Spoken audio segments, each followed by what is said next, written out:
नमस्कार साथियों, बीपीएससी बिहार के इस यूट्यूब चैनल में आपका स्वागत है। इस वीडियो में हम बीपीएससी टीचर रिक्रूटमेंट एग्जामिनेशन में पूछे गए ज्योग्राफी के क्वेश्चंस को डिस्कस करने वाले हैं। जैसा कि हम सब जानते हैं, 2023 के दिसंबर माह में ही बीपीएससी दूसरी टीचर रिक्रूटमेंट एग्जामिनेशन लेने वाली है। उस परीक्षा में आपको अपेयर होना है, तो अपनी तैयारी को मजबूत करने के लिए सबसे इम्पॉर्टेंट है कि आप पिछली परीक्षा में पूछे गए क्वेश्चंस को देखें, उनके एनालिसिस को समझें और अपनी तैयारी को उन एरियाज़ में स्ट्रेंथन करें। इसलिए ये वाली वीडियो ज्योग्राफी की होने वाली है, ताकि आप ज्योग्राफी की तैयारी को मजबूत कर सकें।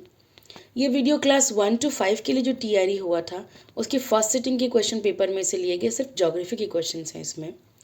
सेकेंड सिटिंग के ज्योग्राफी के क्वेश्चंस और दूसरे क्लासेस जैसे कि 9वीं 10वीं 11वीं 12वीं इनके लिए जो एग्जामिनेशन लिए गए थे, उनके ज्योग्राफी के क्वेश्चंस अगले पार्ट्स में आएंगे। ये ज्योग्राफी की एक पूरी सीरीज़ होने वाली है।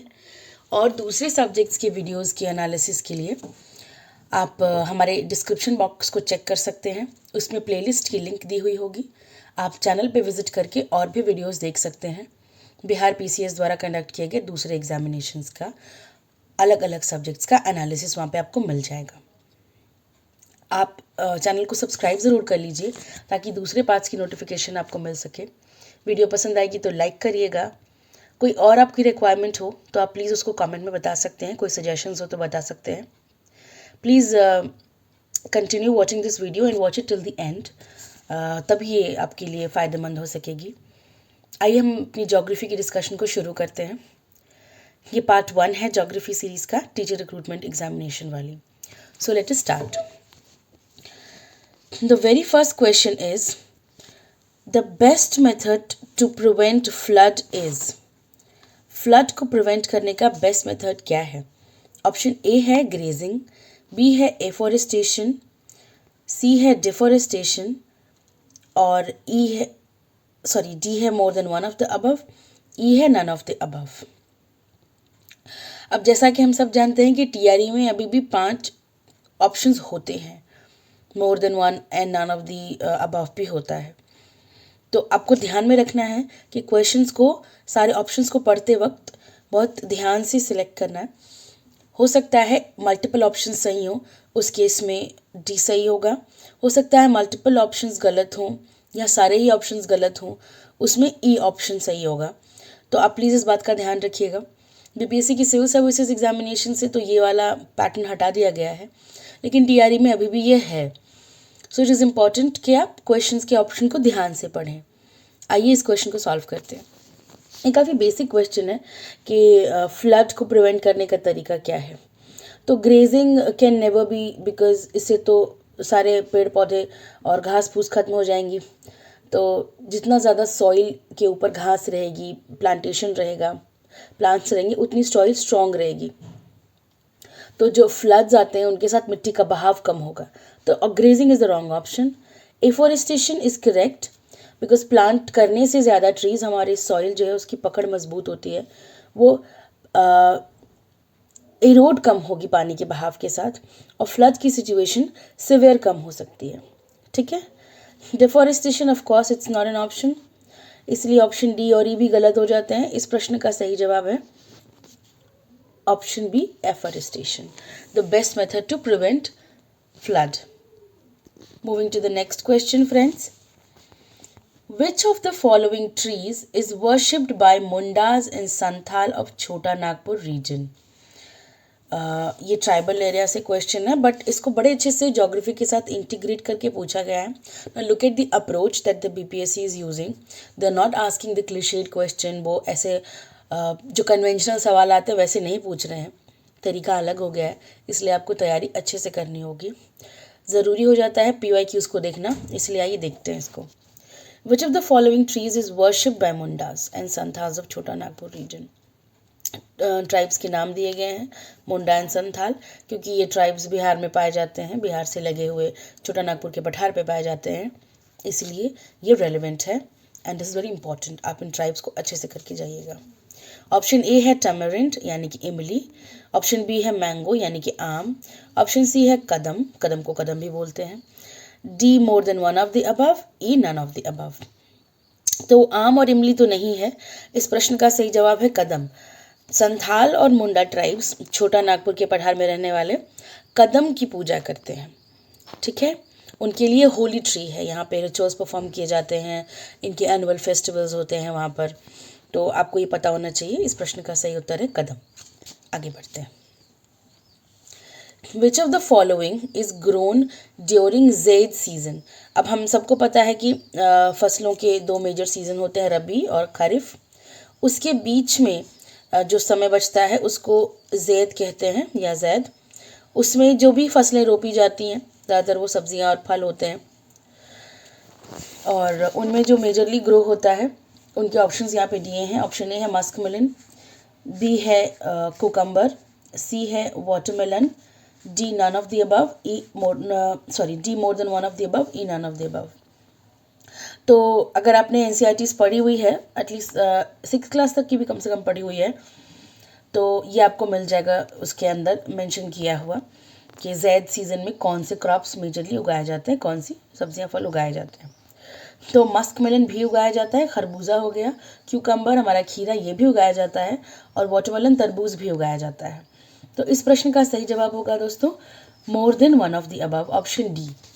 ठीक है, और एक और बात बता दूं मैं कि जो सारे प्रश्नों के जो आंसर मैं दे रही हूँ ये उत्तर बीपीएससी के मॉडल आंसर से लिए हुए हैं, और उन्होंने जो करेक्ट करके रिवाइज्ड आंसर की जो फाइनल वाली दी है उससे ये सारे आंसर्स लिए गए हैं, और उसी का मैं एक्सप्लेनेशन यहाँ पे दे रही हूँ आपको।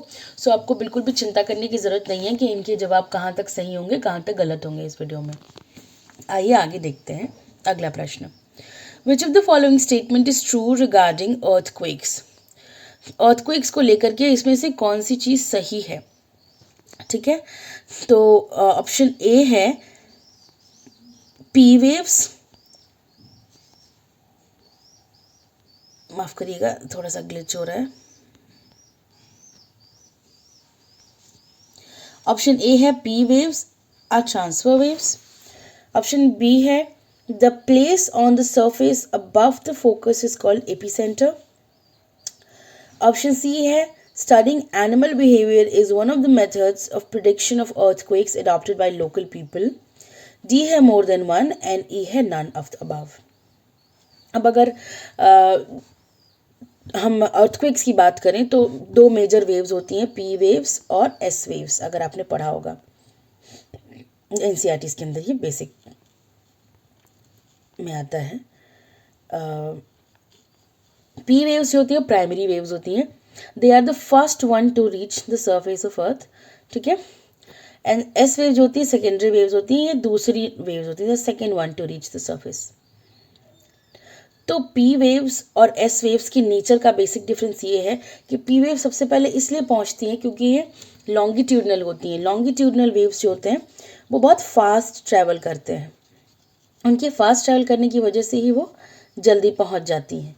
ठीक है, तो पी वेव्स जो है वो लॉन्गिट्यूडनल है, और एस वेव्स जो होती हैं वो ट्रांसवर्स होती हैं।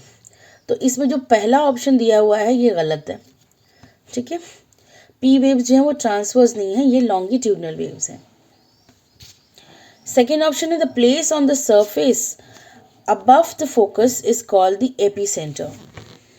तो आप देखिए जब अर्थक्वेक आता है, let's suppose this is a piece of earth, और यहाँ पे फोकस होगा नीचे कहीं से, अर्थक्वेक इरप्ट हुई है, इसके स्ट्रेट ऊपर जो ये प्लेस है ना, इसको एपिसेंटर कहते हैं। सरफेस ऑफ अर्थ पे होती है ये प्लेस, इसको कहते हैं एपिसेंटर। तो ये प्रश्न में जो सेकेंड ऑप्शन है ये सही है कि फोकस के एग्जैक्टली अबव जो सरफेस ऑफ अर्थ पे जगह होती है उसको एपिसेंटर ही कहते हैं। This option is correct. Option C कहता है studying animal behaviour is one of the methods of prediction of earthquake adopted by local people. Of course it is. Birds की आवाज़ को और दूसरे एनिमल्स के साउंड्स जो उन्होंने निकालते हैं उसको लोकल पीपल इस्तेमाल करते हैं प्रोटेक्ट करने के लिए कि अर्थ कोई आने वाला है कि नहीं आने वाला है। Because of these animals they have the capacity to listen to different frequencies of sound, ultrasonic, infrasonic. वो आप डिटेल्स में भी नहीं जा सकते, बट जस्ट टू अंडरस्टैंड कि जो वेव्स की फ्रीक्वेंसीज होती हैं उनको अंडरस्टैंड कर पाते हैं ये बर्ड्स वगैरह। दैट इज़ वाई कुछ एबनॉर्मल बिहेवियर प्रोडिक्ट करते हैं उस टाइम पे। when the earthquake is about to come and when the disturbances started to occur, इस सिग्नल को जो मिलता है फ्लावर्स को, after receiving that they behave अब नॉर्मली, उनकी सोशल बिहेवियर में चेंज आता है. लोकल पीपल ऑब्जर्व दिस और उससे वो प्रिडिक्ट कर सकते हैं. तो ये वाला ऑप्शन सही है, ऑप्शन बी भी सही है, because multiple options are correct over here. तो हमारा सही जवाब हो जाता है option D, more than one of the above. ठीक है, एक से ज़्यादा प्रश्न इसमें, ऑप्शन इसमें सही हैं. आइए आगे बढ़ते हैं अगले सवाल की ओर. अगला सवाल है कि which of the following statement about lake superior of north America continent is true. तो देखिए, ग्रेट लेक्स तो हमको पढ़ना है. जब भी आप नदी, नाले, पहाड़, पठार पढ़ रहे हैं, आपको वर्ल्ड ज्योग्राफी में ग्रेट लेक्स पढ़ना है. ठीक है, ग्रेट लेक्स में से आपको पता है लेक, एक सेकेंड माफ़ करिएगा, लेक सुपीरियर, लेक मिशिगन, ठीक है, लेक एरी, ये सब आपको पढ़ना होता है. जो 5 ग्रेट लेक्स हैं वो सब आपको पढ़ना, origin and all, you have to read that in detail. कहाँ से बहती हैं वो, कौन सा उनका अरेंजमेंट है, left to right, east to west, west to east, किस डायरेक्शन में बहती हैं, ये सब आप अच्छे से करिएगा. Fresh water lakes, salt water lakes, great lakes, ये सब देख के जाना है. देखिए, एनालिसिस से क्या पता चल रहा है हमें कि कौन से एरिया से क्वेश्चन आ रहे हैं. तो आपको लेक्स तो पढ़ना है, वर्ल्ड के लेक्स पढ़ने हैं. यहाँ पे प्रश्न ये बता देता है. ठीक है, एनालिसिस का ऑब्जेक्टिव यही है कि आपको एरियाज पता चले, थ्रस्ट कहाँ देना है, बहुत सारा पढ़ने के लिए, लेकिन पढ़ेंगे कहाँ से. तो यहाँ पे जो टॉपिक्स आपने ऊपर पढ़े, जैसे कि हम देख सकते हैं पहले वाले में ये फ्लड्स, तो डिजास्टर पे क्वेश्चन है, आपको ध्यान से पढ़ना होगा डिजास्टर को. उसके बाद अगला क्वेश्चन है ये ट्राइब्स. थोड़ा सा ये अलग टॉपिक है, लेकिन इस जैसे क्वेश्चंस कम आने के चांसेस होते हैं, तो आप इस तरह के क्वेश्चन को अवॉइड कर सकते हैं. लेकिन फिर भी एक बार ट्राइबल को देख लीजिएगा, ट्राइबल का कोई एसोसिएशन हो ज्योग्राफी से तो देख लीजिएगा, किस एरिया में पाया जाता है, कितनी कॉन्सेंट्रेशन है, ये सब तो देख ही लीजिएगा. उसके बाद आप देखिए एग्रीकल्चर से क्वेश्चन आ गया. ठीक है, एग्री से आ गया, आपका डिजास्टर से क्वेश्चन आ गया. तो जो जो एरिया आपको यहाँ पे समझ में आ रहा है ना, उसको मार्क करते जाइए, लिखते जाइए. ये आपको फिर से डिजास्टर से क्वेश्चन आ गया, अर्थक्वेक वाला. 2 क्वेश्चन आ गए, इसकी टेक्निकलिटी वाला क्वेश्चन है. अगला क्वेश्चन यहाँ पे आप देख सकते हैं लेक से है, ये आपका वर्ल्ड ज्योग्राफी का हिस्सा हो गया. तो वर्ल्ड ज्योग्राफी में क्या पढ़ना, किस चीज़ पे फोकस करना है, वर्ल्ड के लेक्स पे फोकस करना है. Right, now let us look into the question. काफ़ी इंफॉर्मेशन दे दी मैंने एडिशनल. तो पहला ऑप्शन कहता है कि it is world's greatest salt water lakes group. अब जो लेक सुपीरियर है ना, वो फ्रेश वाटर लेक है, ये ग्रेट लेक्स का हिस्सा है. और अमेरिका की जो ग्रेट लेक्स हैं वो फ्रेश वाटर लेक्स हैं. इनको लाइफलाइन कहा जाता है. इस पर पूरा का पूरा जीवन निर्भर है कनाडा और अमेरिका का. उसके आसपास के इलाकों में पानी सप्लाई यहाँ से होता है. क्योंकि ये फ्रेश वाटर लेक्स हैं, इसीलिए ये लाइफलाइन कहलाती है. ये सॉल्ट वाटर लेक्स नहीं है. पहला क्वेश्चन का पहला ऑप्शन तो ये पे गलत हो गया. These are fresh water lakes, not salt water lakes. Next option. It forms a geographical boundary between Canada and USA. Yes, this is correct. जो हमारी ग्रेट लेक्स हैं वो एक जोग्राफिकल बाउंड्री बनाती हैं. ये प्रश्न भी सही है. उसके बाद हम आते हैं, ये वाला ऑप्शन सही है, माफ़ करिएगा, प्रश्न नहीं. थर्ड ऑप्शन है, it makes approximately 1700 kilometre boundary between 2 countries. तो ये जो डिस्टेंस है ना 1700 किलोमीटर, ये ज़्यादा है. कुछ 600 किलोमीटर के आसपास, 600 से भी कम किलोमीटर की लेंथ है इसकी, जो बाउंड्री ये बनाती है. 1700 kilometre is way too much. शायद पूरी की पूरी जो ग्रेट लेक्स हैं वो टुगेदर इतना लंबा डिस्टेंस कवर करती होंगी. लेकिन जो लेक सुपीरियर है वो महज 600 किलोमीटर लंबी है, 700 नहीं. तो ये वाला प्रश्न भी गलत हो गया, ऑप्शन भी गलत हो गया. So because option 1 is wrong, option A is wrong, option C is wrong, we have option B as correct. ठीक है, इस प्रश्न का सही जवाब है option B. The Lake Superior in North America continent forms the boundary between Canada and USA. Moving on to the next question, friends. Which planet is considered as the Earth's twin planet due to similarity in shape and size? ये वाला प्रश्न. तो option A है Mars, B है Jupiter, C Venus, D more than one, E none of the above. अब इन options को थोड़ा सा ध्यान से देखिए. जो हमारा मार्स यहाँ पे दिया हुआ है ना, मार्स, ये अर्थ से काफ़ी छोटा है, मतलब a lot smaller in size as compare to earth, ठीक है, इसलिए ये वाला नहीं होगा। जुपिटर जो है वो अर्थ से बहुत बड़ा है, it's very big as compare to earth in size, तो ये भी नहीं होगा। वीनस को जी हाँ कहते हैं ट्विन प्लैनेट, क्योंकि इसका साइज शेप काफ़ी हद तक, इसका नेचर और इसकी प्रॉक्सिमिटी जो क्लोजनेस है, ठीक है, वो भी ज़्यादा है अर्थ से। और एक और चीज़ ना, हम जब स्पेस पढ़ते हैं तो उस वक्त जब हम प्लैनेट्स पढ़ते हैं उस वक्त आपने पढ़ा होगा internal planets and external planets, है ना, इंटरनल एंड एक्सटर्नल। मतलब एक एस्टेरॉइड बेल्ट है, ये अगर हमारा सन ले लें और ये सोलर सिस्टम है उसके अराउंड, तो बीच में ना एक एस्टेरॉइड बेल्ट है, और वो जो एस्टेरॉइड बेल्ट है उसमें छोटे छोटे स्टोन्स और बहुत सारे दूसरे बॉडीज़ हैं, डेब्री है। इसके बाहर बाकी सारे प्लैनेट सर्कुलेट करते हैं। तो जो भी प्लैनेट्स इस एस्टेरॉइड बेल्ट के अंदर हैं, they have a similar nature, they have a similar, ये वाले प्लैनेट्स जो इस एरिया में हैं, they have a similar nature. Mercury हो गया, वीनस हो गई, अर्थ हो गया, ठीक है, mercury, Venus, earth, they have a similar nature. और जो इसके बाहर हैं उनका नेचर अलग है, उनका साइज अलग है, उनका टेम्परेचर अलग है, तो इनके बीच में सिमिलैरिटी ज़्यादा है, इनके बीच में सिमिलैरिटी ज़्यादा है। तो जुपिटर जो हो गया वो बाहर है, ठीक है, इस एस्टेरॉइड बेल्ट से, इसलिए इसका नेचर सिमिलर होना थोड़ा मुश्किल है।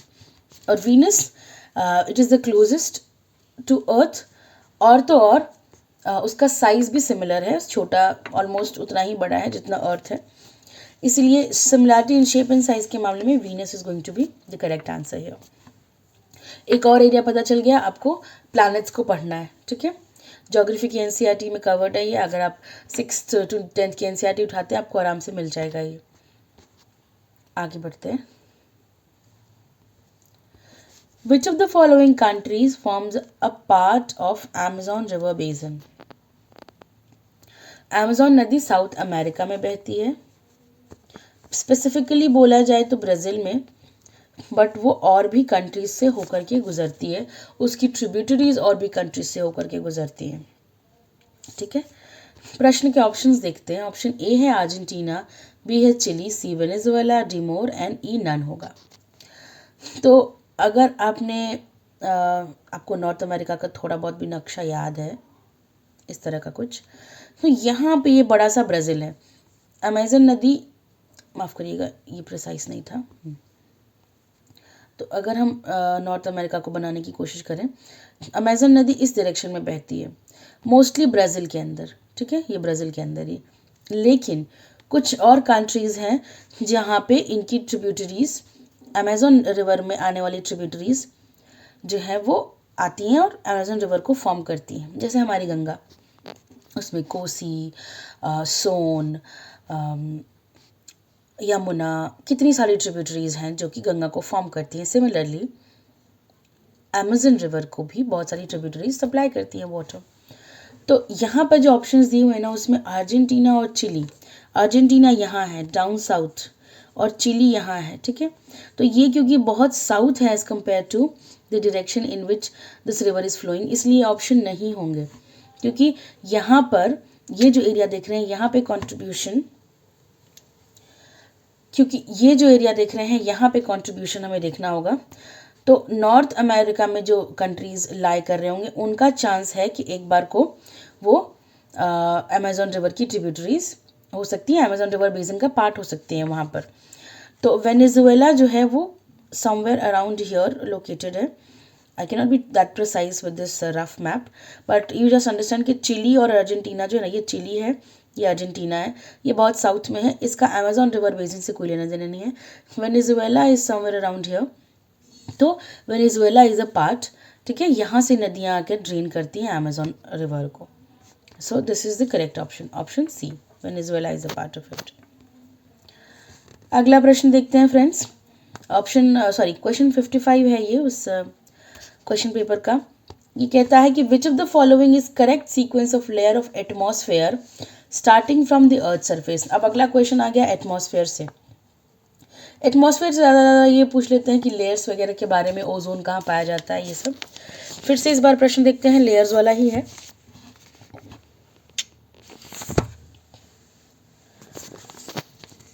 ये प्रश्न जो है इसके ऑप्शंस देखा जाए, पहला ऑप्शन है A, troposphere, stratosphere, mesosphere, thermosphere, exosphere. इसको अरेंज कर लेते हैं। मान लीजिए कि ये हमारा पूरा एटमॉस्फेयर है।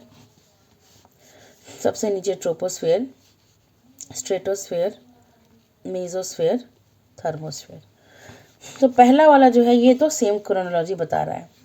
दूसरा ऑप्शन देखिए, ट्रोपोस्फेयर और फिर मेसोस्फेयर, फिर स्ट्रेटस, फिर थर्मोस, फिर एक्सोस्फेयर।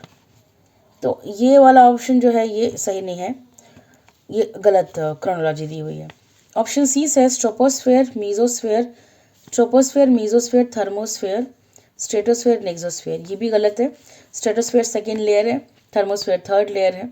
इन्होंने फर्स्ट और लास्ट तो सही रखा हुआ है, ट्रोपोस्फेयर, एक्सोस्फेयर। तो अगर आपको ये वाली नहीं पता है, जो 3 इंटरनल लेयर्स हैं, तो आप क्वेश्चन गलत कर सकते हैं। आप देखिए कितना डिटेल में क्वेश्चन पूछ रहा है। एक्सोस्फेयर मोस्टली लोगों को पता होता है कि सबसे एक्सटर्नल है, ठीक है, ये एक्सटर्नल वाली है इसलिए एक्सोस्फेयर कहते हैं।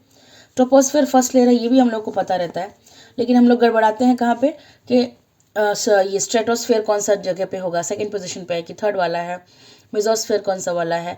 तो आप देख लीजिए ना, ऊपर और नीचे के बीच में जो सबसे बीच वाला है ये मेसोस्फेयर है।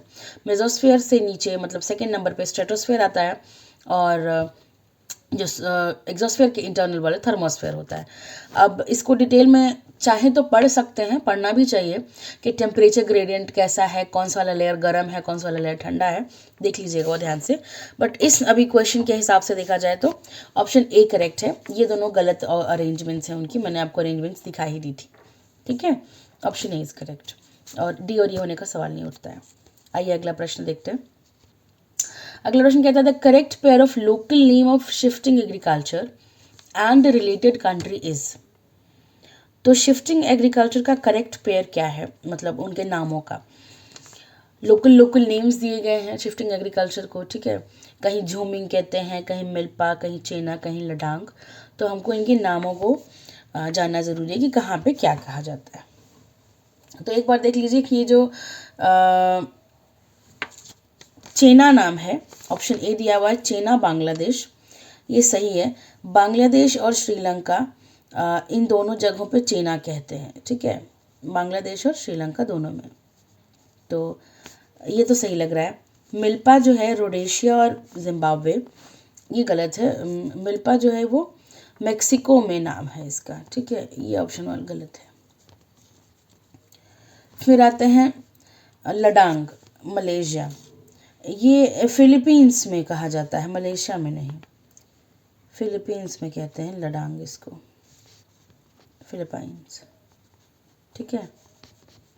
तो हमारा ऑप्शन ए खाली सही है इसमें, चेना इन बांग्लादेश। तो अब देख लीजिएगा शिफ्टिंग एग्रीकल्चर के लोकल नेम्स, बहुत रिपीटेड क्वेश्चन है ये, बीपीएससी यूपीएससी सभी परीक्षाओं में पूछा गया है। ये काफ़ी हॉट एरिया कहलाता है, ये सारे एरिया को हॉट एरियाज बोलते हैं, जहाँ से क्वेश्चन आते ही आते हैं हर बार। ग्रेट लेक्स हो गया, सॉल्ट वाटर लेक्स हो गया, फ्रेश वाटर लेक्स हो गया, जो वर्ल्ड की सबसे बड़ी रिवर्स हो गई, ये हमारे डिज़ास्टर्स हो गए, फिर शिफ्टिंग कल्टीवेशन हो गया, सबसे टी कॉफ़ी प्लांटेशन देख लीजिएगा, इन सब से क्वेश्चन ज़्यादा आता है। एटमॉस्फेयर तो एक और मिल ही गया है।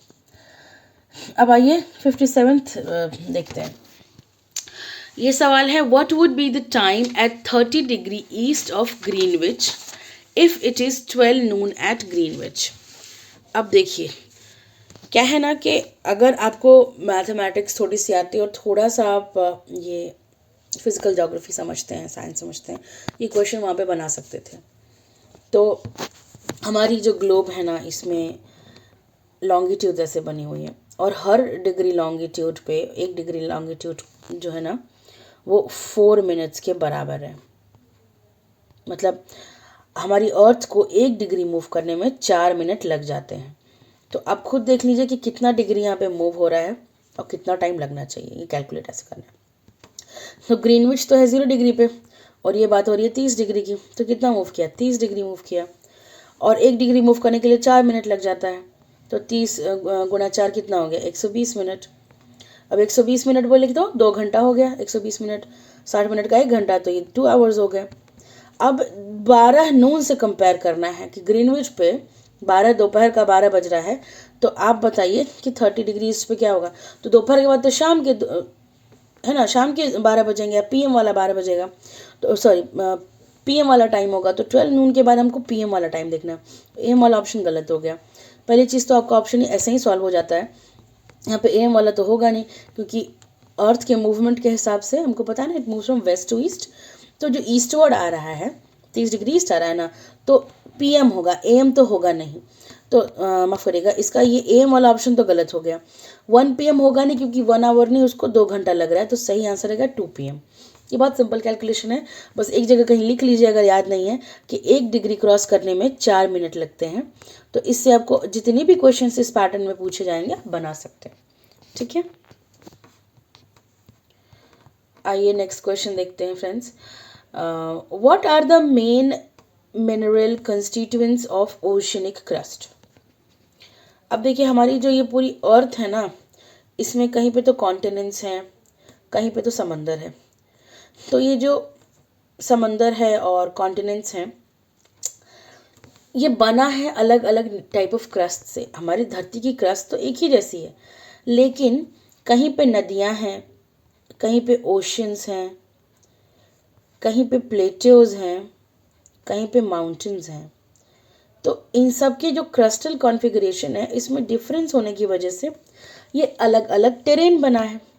तो जो डिफरेंस इन टेरेन है, ये क्रस्ट के डिफरेंट कॉम्पोजिशन की वजह से है। ठीक है, अभी हमको पता होना चाहिए, जब हम फिजिकल ज्योग्राफी की शुरुआत करते हैं पढ़ने को, तो एनसीईआरटीज़ में आपको ये मिल जाएगा, किसी भी बेसिक बुक में मिल जाएगा। In fact I think it is present in the 7th class NCERT itself, जहाँ पे आपको कॉम्पोजिशन दी रहती है कि ओशनिक क्रस्ट जो होती है, वो क्रस्ट जो कि ओशंस बनाती है, समुंदर बनाती है, वो वाली क्रस्ट की कॉम्पोजिशन है, एक सेकेंड रुक जाइए, सिलिकॉन और मैग्नीशियम की। और जो अपनी कॉन्टिनेंटल क्रस्ट है, वो बनी होती है मेजरली सिलिकॉन और एल्यूमिनियम की। इसके लिए कोड भी दिया था, ओशन के लिए सीमा, कॉन्टिनेंट के लिए सियाल। ये ध्यान रखिएगा, ठीक है। अब इस प्रश्न को देखते हैं। अब आपको नॉलेज मिल गई है, सॉल्व कर सकते हैं आप भी। What are the main mineral constituents of oceanic crust. Option A silicon alumina, option B silicon nickel, C silicon magnesium, D more than one, E none of the above. तो ये oceanic पूछ रहा है। ओशनिक का हमने क्या पढ़ा था कि सीमा है, तो सिलिका और मैग्नीशियम का बना हुआ है ये। माफ़ करिएगा, सिलिकॉन नहीं silica, I use the wrong word while speaking. तो this is simple, not that difficult to answer, बहुत फैक्चुअल क्वेश्चन था ये फिजिकल ज्योग्राफी से। आगे बढ़ते हैं 59th क्वेश्चन की तरफ। Which of the following explains the term mulching? Option A, covering the bare ground between crops with a layer of organic matter like straw. Option B, covering the contours with stone and grass. Option C, cropping along terraces made on steep slopes. Option D, more than one. Option E none. तो mulching, अगर आप अपने थोड़ी बहुत खेती देखी होगी अपने आसपास, तो आपको पता होगा ये कि क्या करते हैं, मिट्टी के ऊपर ना छोटे छोटे पत्तों को, स्ट्रॉ को, घास फूस को डाल देते हैं। इससे ना सॉइल जो है वो कल्टिवेबल बन जाती है, बड़ा मतलब उसे कहते हैं एडिशन ऑफ खाद हो जाता है और कल्टिवेट करना आसान हो जाता है। इस प्रोसेस को मल्चिंग कहा जाता है। ठीक है, जब बेयर ग्राउंड है, फसल कट गई है, उसके बाद आप क्या करते हैं कि एक layer of organic matter, straw डाल दिया जाता है। इस प्रोसेस को मल्चिंग कहते हैं। इससे एक और कि जो सॉइल का मॉइस्चर है वो लूज नहीं करती है, जो स्ट्रॉ और लीव्स का लेयर है उसके अंदर वो ट्रैप्ड रह जाता है, तो सॉइल की फर्टिलिटी मेंटेन रहती है। इसके लिए मल्चिंग किया जाता है। These are local organic techniques which are used to restore the fertility of soil. Other than that अब तो क्या फर्टिलाइजर्स और पेस्टिसाइड्स यूज़ कर रहे हैं सॉइल की फर्टिलिटी बढ़ाने के लिए, लेकिन हिस्टोरिकली कन्वेंशनल तरीके से जो हमारे फार्मर्स हैं वो इन टेक्निक्स को यूज़ करते थे सॉइल की नेचुरल मॉइस्चर को, उसकी नेचुरल केमिकल कॉम्पोजिशन को बचा के रखने के लिए, ताकि वो एस्केप ना कर जाए एनवायरनमेंट में, उसको ट्रैप करके रखने के लिए, जो ऑर्गेनिक मैटर है उसको कंजर्व करके रखने के लिए ये सारा टेक्निक यूज़ होता था। ठीक है, आगे आपको जब पढ़िएगा एग्रीकल्चर तो उसमें 2-3 टॉपिक्स मैं बता देती हूँ, मैं लिस्ट कर देती हूँ उनके नाम। आप मल्चिंग तो देखेंगे ही, इससे क्वेश्चन आ गया है, माफ़ करिए। आप इसके अलावा क्या करिएगा, इंटरक्रॉपिंग देखिएगा, इससे क्वेश्चन आ जाता है। इंटरक्रॉपिंग देखिएगा, मिक्स्ड फार्मिंग देखिएगा, इन टॉपिक से क्वेश्चन आता है। और जो 2 मेजर सीजन्स हैं वो तो पता ही है हमको, ठीक है। रबी खरीफ तो देख ही लेना है, रबी फसल कौन सी होती है, खरीफ फसल कौन सी होती है। अब तो ये जैद पूछ रहे हैं तो आप जैद फसल भी देख लीजिए एक बारी, ठीक है। जैद फसल कौन सी होती है, मेजरली ये थोड़ा थोड़ा आइडिया तो होना चाहिए। कैश क्रॉप्स कौन से होते हैं, ये बेसिक क्वेश्चन, इस तरह के क्वेश्चंस काफ़ी आसानी से पूछ लिए जाते हैं, तो ध्यान देना चाहिए कि कैश क्रॉप्स ये आपको पता हो। फाइन, ये सारे एरियाज ऑफ थ्रस्ट है। आते हैं अगला क्वेश्चन देखते हैं, क्वेश्चन नंबर 60 है अगला प्रश्न। और ये कहता है कि the correct pair of Indian petroleum producing area and its location is. अब देखिए ये मिनरल रिसोर्सेज से क्वेश्चन हो गया, ठीक है। मिनरल रिसोर्सेज एक और एरिया मिल गया, कहीं बाहर से क्वेश्चन नहीं है। अगर आप कोई स्टैटिक जीके की बुक पढ़ रहे हैं, ल्यूसेंट वगैरह पढ़ रहे हैं, उसमें मिल जाएगा, नहीं तो एनसीईआरटी पढ़िए, सबसे बढ़िया। नहीं है तो बचपन में पढ़ी होगी, या किसी आप परचेज कर सकते हैं, पीडीएफ का इस्तेमाल कर सकते हैं, बेस्ट सोर्स होती है, डिस्क्रिप्टिव अंडरस्टैंडिंग मिलेगी आपको उससे। क्वेश्चन किसी भी एरिया से आएगा तो एनसीईआरटी पढ़ने के बाद आप उसको मिस आउट नहीं कर सकते। तो मिनरल कंपोजिशन जो है, मिनरल्स एंड रिसोर्सेज, तो ये बहुत इंपॉर्टेंट है, ठीक है, ये ज़रूर देख लीजिएगा। आगे देखते हैं इस प्रश्न के option. The correct pair of Indian petroleum producing area and its location is. A है सुरमा वैली आसाम, बी है लूनेज एरिया गुजरात, और सी है Krishna Godavari basin, KG basin of Bay of Bengal, D more than one, E none of the above है, ठीक है। तो सुरमा जो है ना, ये बरक नदी को भी सुरमा नदी कहते हैं, अगर आपको नहीं पता तो आपके लिए फ़ायदेमंद हो सकता है ये इन्फॉर्मेशन। तो जो सुरमा नदी है उसके अराउंड हमको वहाँ पे पेट्रोलियम मिलता है, मिनरल ऑयल मिलता है, तो ये सही है, ये पेट्रोलियम प्रोड्यूसिंग एरिया है। और गुजरात में जो है ना, गल्फ ऑफ खंबात में ज़्यादा मिलता है, लेकिन लूनेज करके एक एरिया जहाँ पे पहली बार तेल डिस्कवर किया गया था, तो हाँ यहाँ पे भी तेल मिलता है, ये पेट्रोलियम प्रोड्यूसिंग एरिया है। फिर है कृष्णा गोदावरी बेसिन, ये तो हर कोई जानता है, ये एनसीईआरटी में सबसे शुरुआत में एग्जाम्पल में दिया रहता है, बे ऑफ बंगाल में। तो अगर हम अपना भारत देखते हैं, प्यारा भारत ये रहा, इसमें ना ये वाला एरिया जो है यहाँ पे, ये है KG basin, Krishna Godavari basin. Krishna और गोदावरी नदी आती हैं और जहाँ ये ड्रेन करते हैं, जहाँ पे ट्रिब्यूटरी बना रही हैं, यहाँ पे बहुत बढ़िया पेट्रोलियम रिजर्व्स हमको मिलते हैं, ठीक है। ये बहुत बढ़िया पेट्रोलियम प्रोड्यूसिंग एरिया है। तो इस क्वेश्चन में हमने क्या देखा कि सारे ही ऑप्शंस करेक्ट हैं, इसलिए सही जवाब होगा option D, more than one of the above. आगे बढ़ते हैं अगले प्रश्न की ओर। The carrying capacity of a population is determined by its population growth rate. Option B है, ए है पॉपुलेशन ग्रोथ रेट, बी है नेटालिटी, सी है limiting resources, D more than one, E none of the above. तो देखिए ये जो अपना population growth rate है और ये जो नेटालिटी है, ये गलत ऑप्शंस हैं। अगर आपने कैरिंग कैपेसिटी का कॉन्सेप्ट पढ़ा होगा, कैरिंग कैपेसिटी क्या होती है, ये ना एनवायरनमेंट के एरिया का क्वेश्चन है। ये एक टर्म है जो कहता है कि मैक्सिमम पॉपुलेशन साइज कोई भी एक बायोलॉजिकल स्पीशीज़ जो होल्ड कर सकती है, जो सस्टेन कर सकती है उस एनवायरनमेंट के अंदर।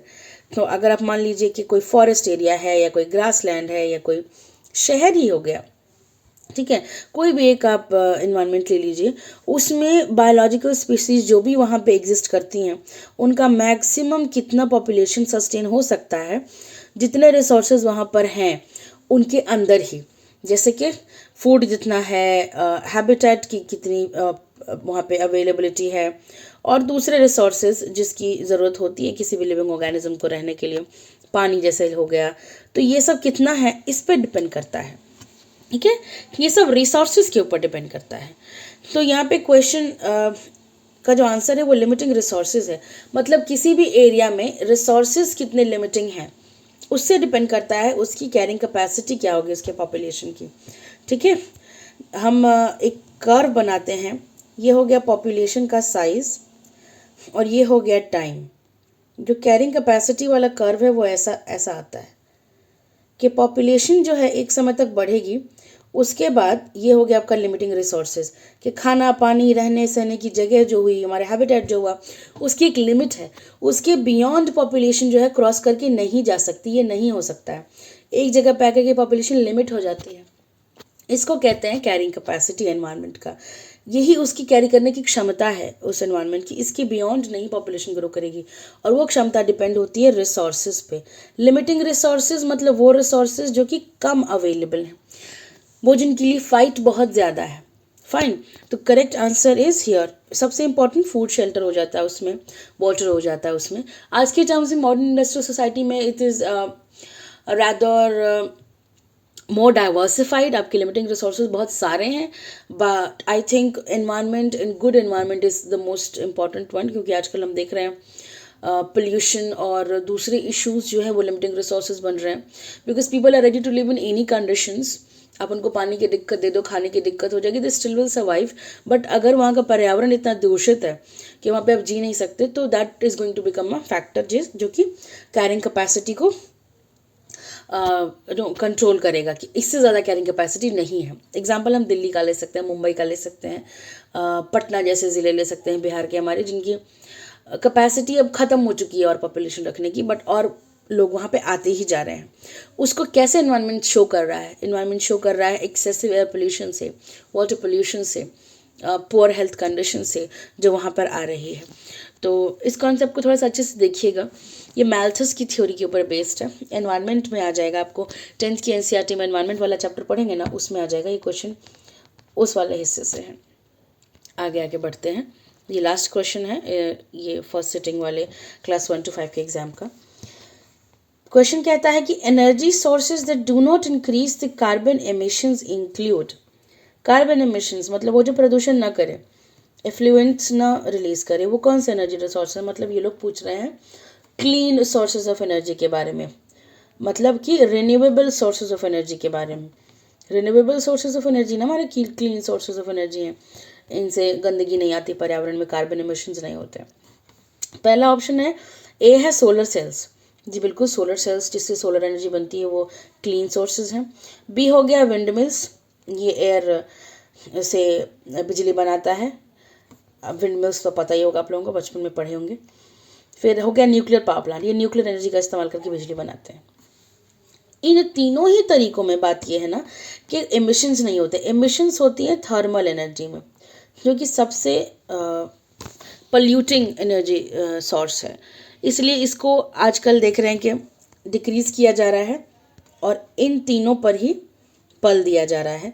इन तीनों रिसोर्सेज को ही फोकस करके इनकी ग्रोथ पे फोकस किया जा रहा है कि सोलर एनर्जी, विंड मिल्स और न्यूक्लियर पावर प्लांट्स ये सब बढ़ाए जाएं, ताकि हमारा पर्यावरण क्लीन हो सके, दूषित कम हो सके और जीने लायक बन सके। तो इस ऑप्शन का जो सही इस प्रश्न का जो सही ऑप्शन है वो ऑप्शन डी है, क्योंकि ये तीनों ही सही हैं, ये तीनों ही कार्बन एमिशंस को नहीं इंक्रीज करते। So option D is going to be correct here. इस तरह से हमने फर्स्ट सिटिंग के क्लास 1 to 5 के क्वेश्चंस को, ज्योग्राफी वाले क्वेश्चंस को यहाँ पे हैंडल कर लिया है फ्रेंड्स, आप देख सकते हैं। तो अगर आपकी ये वीडियो काम की रही हो, आपके लायक, आपको पसंद आई हो, आपके लिए यूज़फुल रही हो, तो प्लीज़ लाइक करिएगा। आपको लगता है किसी और को इसकी ज़रूरत है तो शेयर भी करिए, सब्सक्राइब कर लीजिए प्लीज़, क्योंकि नेक्स्ट पार्ट भी आने वाला है, कल ही अपलोड हो जाएगा। और हम दूसरे क्लासेस के भी वीडियोज़ लेकर के आ रहे हैं, और दूसरे सब्जेक्ट्स, पॉलिटी, हिस्ट्री, ये सब प्लेलिस्ट इनकी बनी हुई है, आप प्लीज़ जाकर के देखिए, और लिंक डिस्क्रिप्शन बॉक्स में है। और इस वीडियो के लिए इतना ही, धन्यवाद।